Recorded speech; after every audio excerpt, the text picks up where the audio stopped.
Hi everyone, এখানে দেখেন Chinese লোকটি কীভাবে অক্টোপাস ফ্রাই করছে। প্রথমে অক্টোপাসটিকে তারা গরম তেলের মধ্যে ছেড়ে দিয়েছে। এরপরে তারা অক্টোপাসগুলোর উপরে মশলা মিশিয়ে দিচ্ছে। মশলা মিশিয়ে দেওয়ার পরে অক্টোপাসগুলোকে তারা উল্টিয়ে দিচ্ছে। উল্টিয়ে দেওয়ার পরে এগুলোকে তারা কুচি কুচি করে কেটে নিবে। দেখেন এগুলোকে তারা কুচি কুচি করে কেটে নিচ্ছে যাতে করে মশলা ভিতরে প্রবেশ করে। এরপরে এগুলোকে তারা সাইড করে নেবে। সাইড করে এই মশলাগুলোকে তারা পরিষ্কার করে নেবে। দেখেন অক্টোপাসগুলো কাটা শেষ। এখন এগুলোকে তারা উল্টিয়ে দিচ্ছে। উল্টিয়ে দিচ্ছে ফ্রাই করার জন্যে।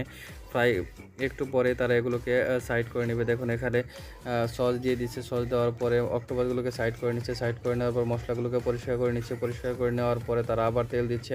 তেল দেওয়ার পরে এখানে তারা এই ম্যাটেরিয়ালটি যোগ করছে। তারপরে এখানে তারা এগ দিয়ে দিচ্ছে। এগ দিয়ে দেওয়ার পরে এগুলোকে তারা উল্টিয়ে নিচ্ছে। উল্টিয়ে নেওয়ার পরে এগুলোর উপরে তারা আবার সস দিয়ে নিচ্ছে। সসগুলো দিয়ে নেওয়ার পরে দেখতে মনে হচ্ছে এগুলো অনেক ইয়াম্মি হবে। এরপরে তারা উপরে মশলা প্লাস পেঁয়াজ কুচি অন্যান্য কিছু দিয়ে দিচ্ছে। দিয়ে দেওয়ার পরে এগুলোর উপরে আবার অক্টোপাসগুলোকে দিয়ে দিচ্ছে।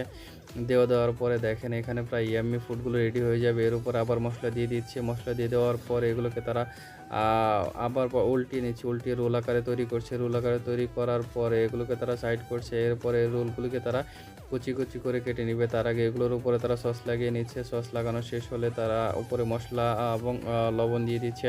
টেস্টি সল্ট হয় এগুলোর উপরে তারা কচি পাতা দিয়ে দিচ্ছে। তারপরে এগুলোকে তারা কুচি কুচি করে কেটে নিচ্ছে। কুচি কুচি করে কেটে নেওয়ার পরে এগুলোকে তারা পরিবেশন করবে। দেখেন এটি হলো ফাইনাল আউটপুট। এখানে তারা কুচি কুচি করে এটিকে খাওয়ার জন্যে এবং ডেলিভারি সার্ভ করার জন্য এটি পুরোপুরি প্রস্তুত। এখন এগুলোকে ডেলিভারি ম্যান যার খাওয়ার টেবিলে দিয়ে দিবে। দেখতে অনেকটা ইয়াম্মি হয়েছে।